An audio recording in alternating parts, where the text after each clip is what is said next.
Ak máte doma takýto presostroj, tak určite v návode ste mali napísané, že ho treba pravidelne čistiť a odvápňovať.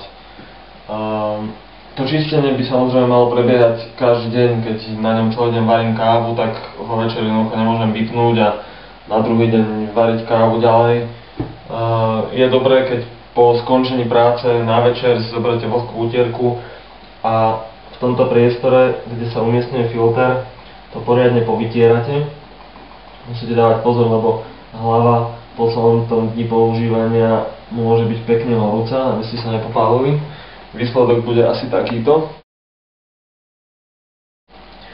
Skúste to spraviť tak, aby vám tá utierka zostávala čistá. Samozrejme, niekoľkokrát prepláchnuť a tak ďalej. No a po istom čase používania by ho bolo dobré odvápniť. Aj napriek tomu, že používate filtrovanú vodu z kanvice, odvápnenú, vždy tam nejaké usadeniny zostávajú, ktoré sa tam vnútri vytvárajú, môžu zanášať trubky. Ten stroj potom nepracuje až tak, ako by mal, optimálne, ako je nastavený. Samozrejme, tie usadeniny tam sú, môžu meniť chuť kávy a tak ďalej. Čiže ak používate intenzívne stroje, ako napríklad ja, tak to čistenie môžete robiť tak, ja neviem, každé 3 mesiace. Predávajú na to takéto prášky. Sú od rôznych výrobcov. Zistil som, že niektoré penia, niektoré nepenia. Princíp je jednoduchý. Sáčok sa naleje do nádobky s vodou. Tam sa poriadne premieša. A bolo mi doporučené, aby som nepoužíval celý takýto sáček, pretože mohol by pri väčšom množstve aj trošku narušiť gumené tesnenia, ktoré sú vnútri. Čiže vôbec nič sa nestane, ak použijete, ja to robím tak, že používam polku sáčku na odvápnenie a druhú polku používam na vyčistenie ďalších inštrumentov ako páky, sitka a prípadne keď raz za čas rozoberiem sitko odtiaľto z hlavy, tak aj na čistenie tohto.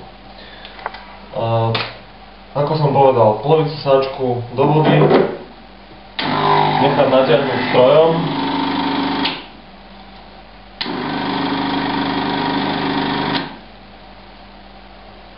Tento stroj má navyše takú výhodu, že má spätný výpust, to znamená, že ak mu vznikne pretlak, tak on ho nepúšťa naspäť cez hlavu, ale vypúšťa ho opačným koncom preč. To umožňuje použiť takúto zátku, tu vložím do filtra a tým pádom toto uzavriem. To znamená, že ten tlak, ktorý bude vytváraný, ktorý by ináč bol prehnaný cez kávu, tak pôjde opačným smerom, čiže prepláchne sa poriadne celý stroj. Robím to tak, že nechám vystúpať tlak na 8 barov a vtedy to vypnem.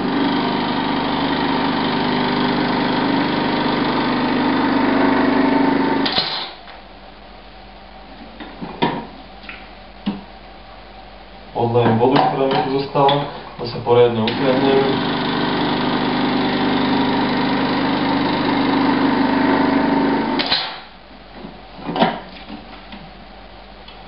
Stroje, ktoré nemajú tento systém, na nich to robiť netreba. Má to v podstate žiadny význam. Dobre, keď sme natiahli túto vodu s práškom do stroja, necháme ju tam pôsobiť.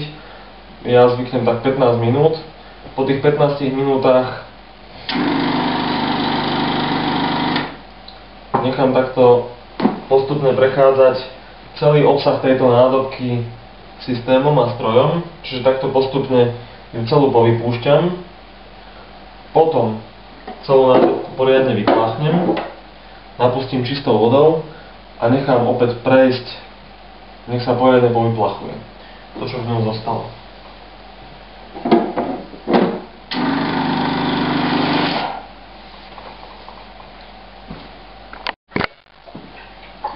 Pätnásť minút prešlo, preplachujeme stroj čistou vodou. Teraz nám zostáva urobiť ešte niekoľko vecí. Zostalo nám v sáčku ešte polovica prášku. Ten som si dal do takéto nádobky a pomocou neho povyčistím všetky ostatné časti stroja. To znamená, že spáky, Vyberiem filter, predtým ho opláchnite, môžete ho namočiť.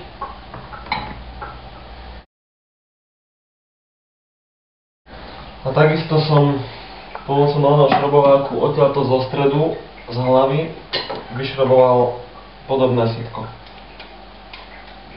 To tam namočím tiež.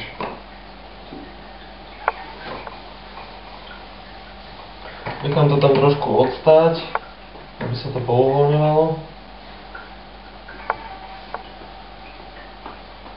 A navyše potom, keď to bude hotové, tak by ste mali skontrolovať sitko proti slnku,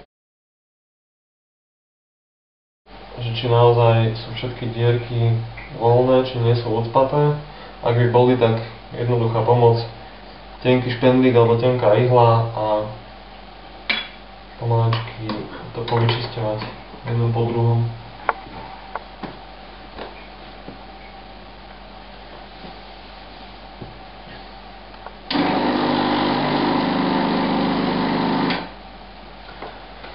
Keď je všetko dôkladne poprečisťované, nezabudnite to poriadne opláchnuť čistou vodou a následne môžete spraviť kávu. Túto kávu najlepší nápad je asi ju rovno vyliať, lebo ešte môže za sebou stiahnuť nejaké zvyšky toho čistenia, ktoré tam boli, čiže určite by som nedoporučoval túto kávu piť.